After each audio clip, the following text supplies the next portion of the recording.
In this presentation, we will work a problem related to capital projects, going through some of our normal calculations for them, including the payback period, the accounting rate of return, the net present value calculated a couple different ways, one with the tables and two with Excel in a bit more formal way, or in a longer way in a more detailed type of format. We're going to go up top and get to our data, the data up top. Project opportunities, we got two projects, A and B, so we can compare and contrast the two of them. The investment for the equipment for A and B will be at 305 and 305, so same type of investment, same amount of the cash going out at the beginning for both projects. And then we've got the income statement, the revenue and expenses. So we have the sales, the expenses, direct materials, direct labor, overhead, selling, and admin. That gives us the total expenses, the net income before taxes, then the taxes, which is going to be at the 34% tax rate in our example. Actually, it's going to be at the 30% tax rate in our example. And then we're going to have the net income. So the first thing we want to consider then is going to be the cash flow. So what we have here is the calculation of the net income. It's important to include any item that's going to be in the calculation or included or affecting taxes to get the calculation of net income. That's why it's important to do this type of calculation related to net income. The amount here in the overhead is including depreciation. So now we want to think about cash flow. Now that we've calculated the net income, we have to think about the cash flow, which means we're going to remove the non-cash items, which in this case is depreciation. So I'm going to pick up the net income. That's where we're going to start. So the net income for A, the net income for B are going to be these items. And then we're going to pick up the depreciation expense.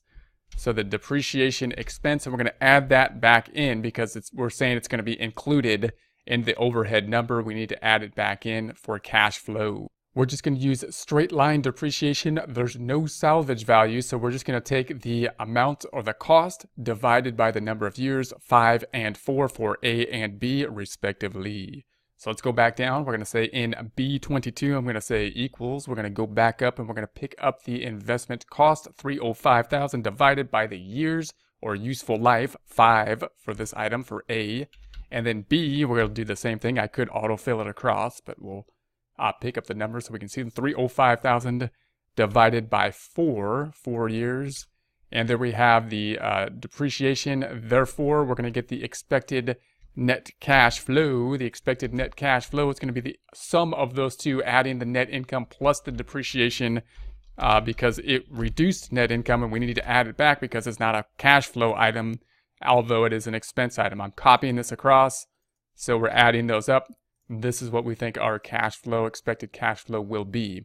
Now let's go into our payback period. These are going to be our quicker type of calculations. We'll go through them fairly quickly as they would be done in a quick type fashion.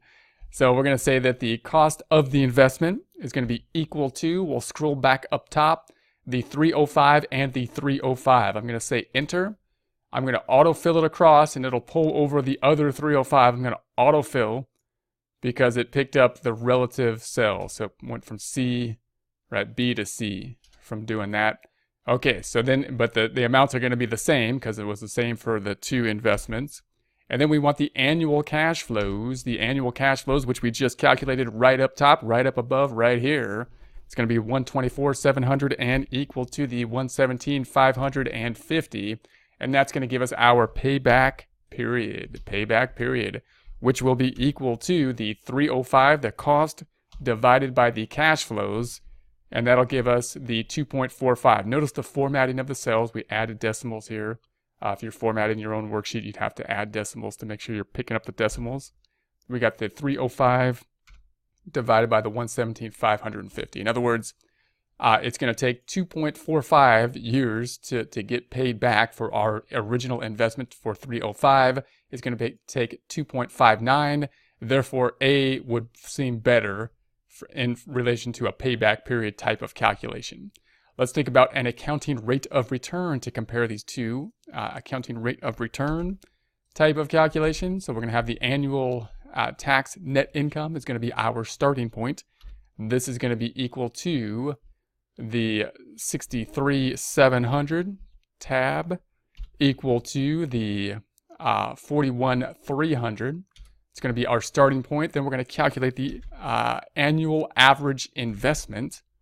And I'll break that out and how to do that. So we'll start off with the asset cost to calculate the average. The cost is going to be equal to, if we scroll back up top, the 305 you'll recall for both of them. So 305 for both of them. And the average, again, a little bit funny. We're basically going to take that 305 and divide it by 2. The reason it's a little bit funny for an average type of calculation is because we're trying to find an average for a balance sheet type item. So we kind of take the beginning and ending of the period type of calculation to find that average. So that the beginning of the time period being the cost, the 305,000, and the ending being the 0, the salvage value. So you might more properly say it should be the 305,000 plus the 0, and then divide that by 2, and that'll give us our average throughout the time period. So then we're going to divide this by 2, and that's going to give us the average annual average investment. So that's going to be this item. This will be equal to the 305,000 divided by 2. I'm going to copy that across, autofill, and that'll give us the same calculation across for the 2 projects. And then we can calculate our accounting rate of return, which will be equal to the annual after-tax net income divided by the 502,500. And we'll do the same calculation here, the 41.3 divided by the 152,500. So the accounting rate of return looks like we have a better rate of return for A to B with regards to the accounting rate of return. Now let's go to the net present value type of calculation. We're going to use a discount rate of 7%, and we're going to first start off with our table. So we're going to use our tables commonly used in like book question or test questions. More common to use something like Excel in a calculation when you're actually in practice working these problems, obviously, and there's different formats to do it within Excel. So let's see this in a couple different ways.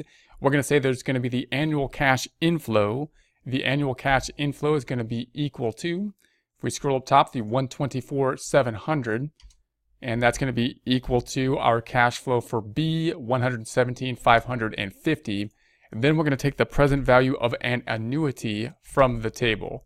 So we're going to take the present value of an annuity. So we have 7%, and then we have 5 and 4. We don't want present value of 1. We want present value of the annuity. So this is annuity. It's going to happen each year for 4 and 5 years. So therefore, we're going to take 7%, which will be over a bit, and 4 and 5. So it's going to be the 4.10020 and the 3.99274. So let's go back over and put these items here. We're going to say, all right, that's going to be the 4.1002 and the 3.3872. Obviously, we added decimals so we can see those decimals within Excel. So then we can just multiply those out to get the present value of the annual cash flow, which is going to be equal to the 124.7 times the 4.1002. This one will be equal to the 117,550 times the 3.3872. That's for the annuity. Then we had the outflow, the cash outflow, which I'm going to include just the original purchase price. So I'm going to put it as a negative here, and we'll say that was 305. Negative 305, that's the outflow, and 305. We don't need to present value that because that happened basically in time 0. That happened now, so we don't need to present value the outflow. And that'll give us the present value of cash flows. So we're going to say, all right, the present value of cash flows is equal to the sum of these two items. So the inflows and the outflows. Copy that across, and that's going to be our present value of the cash flows.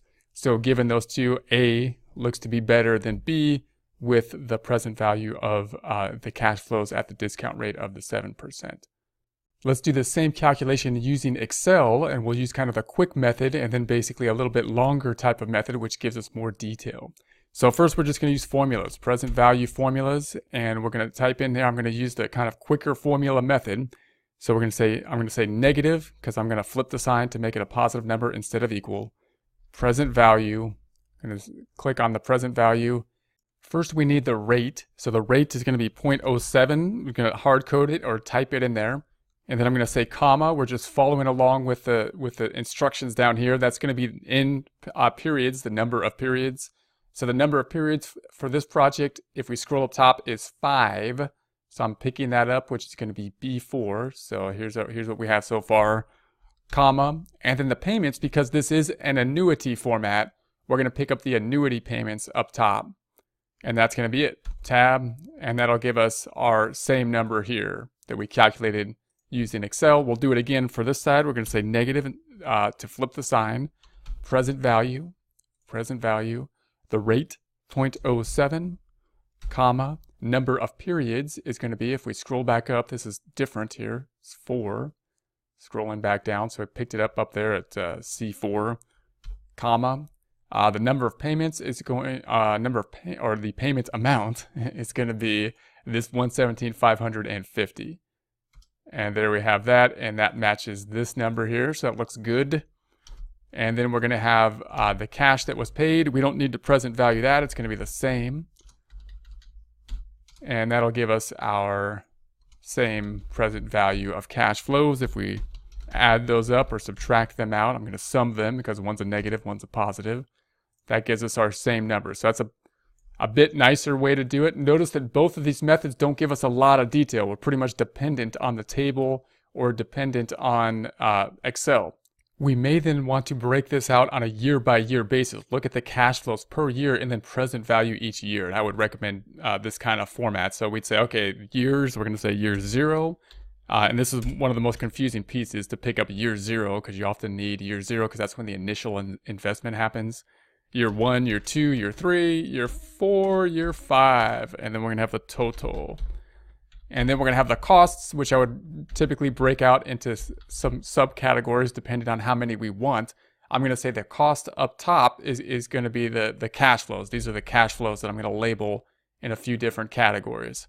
So the initial cost happened in year 0. That's equal to the cost, the 305. So I'm just going to pick it up from up here, the cash outflow, the 305, and then the annual cash flows are going to be the annual cash flows for year 1, 2, 3, 4, and 5, which are going to be equal to, if we scroll back up top, the annual cash flows we said were the 124.7. And then I'm going to use a formula to pick up the same number. You could use an absolute reference here if you want. That probably would be better if I F4 absolute reference and then auto fill that down. So F4, just put a $sign before the B and before the number, and that'll say, hey, don't move the cell reference when we copy it down. And then that's going to be the cash flows. Then I'm just going to sum up the cash flows for each year. So the sum of the cash flows is going to be here. Now note that you could have just combined all the cash flows in one column. You don't need 3 columns if you don't want the detail, but I like having a little bit more detail personally. And then I'm just going to copy that down, auto fill that down, and there we have it. Now we can present value each year. That'll give us a little bit more detail of the cash flow each year and the present value of that cash flow each year. Gives us a little bit more check, a little bit more understanding of what's going on. Year 0, we don't need to present value. It's just the same number because it's year 0. We don't need to present value. It's year 1. This is the cash flow we expect to receive 1 year later from now. So the present value, I'm going to say negative PV, double click the present value, the rate 0.07, comma, the number of periods 1, because this is 1 year out. And then we're going to say comma, and no payment, because this is not an annuity. That's the tricky piece, comma. This is the future value. I want to pick up that future value and present value it. So there we have it. We'll do this again. I'll just show how to do it. We could autofill this down because of the structure of the table as well. So negative present value, the present value rate 0.07, comma, number of periods 2 this time, 2 years out. This is the cash flow for 2 years out, comma, payments 0, comma, future value 124.7, enter. Next item for year 3, negative present value, double click present value rate 0.07, comma, number of periods is going to be 3, comma, payment is going to be 0, comma, future value is going to be the 124.7, There's that one. Next item, negative present value. Double click. Rate 0.07, comma, number of periods, now 4. That really means 4 years out is what we're talking about. And then we'll say, comma, payment 0, comma, future value 124.7. One more time, negative present value. And we'll pick up the rate 0.07, comma, number of periods is going to be 5, comma, payment 0, comma, future value, this item. And if we sum that up, that's going to be our present value, and it should match the present value we calculated up here. Gives us an idea of the cash flow, what happens with regards to the present value each year. Now note you can do that a lot faster by simply autofilling. I'm going to delete these.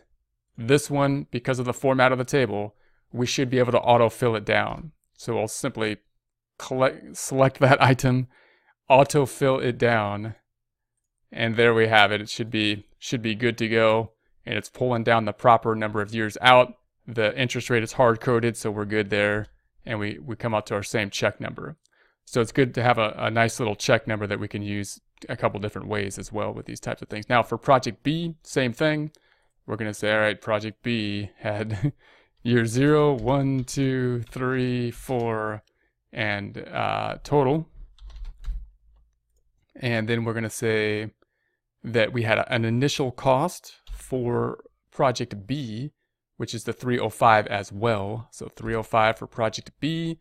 Then the annual cash flows are going to be equal to, we did these up top. There's the cash flow, 117,550.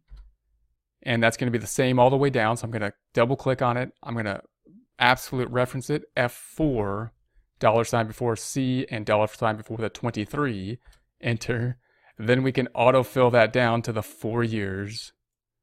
And now we can total across, so we get our cash flows per year equals the sum of these two items, these two columns, the cash flow, and we can autofill that down. So there's our cash flow each year. Now we can do the same present value. I'll try to type it out the first time, and then we'll do it again. So the first one, 0. So there's no present value because it's in year 0. Next one, negative present value. And we'll double click the present value. Rate 0.07, comma, number of periods 1, because we're at 1 year out now, comma, payment none, because we're going to future value it. So there we have the first one, negative present value. Double click the present value, 0.07, comma, number of periods 2, comma, payments 0, comma, future value, this line item. Next one, negative present value. Double click the present value. Rate 0.07, comma, number of periods 3, comma, payment 0, comma, future value. There's the future value. One more time, negative present value. Then we have to stop this, which is unfortunate because this is good times. 0.07, comma, number of periods 4, comma, and then payment 0, comma, future value. Then if we sum these up, we should get to the same present value, the 93,167, which matches our 93,167 up here. Again, it's not that tedious if you use autofill. If you have the table set up this way, deleting these items, this one looks good, autofill it down, we should be able to pick it up in the same format, but by seeing the different calculations, you can see that we're picking up the different year, which is important with these types of calculations. Once you understand them, you can make this table relatively quickly, and this table gives you more detail than, say, the tables or using just a straight formula calculation within Excel.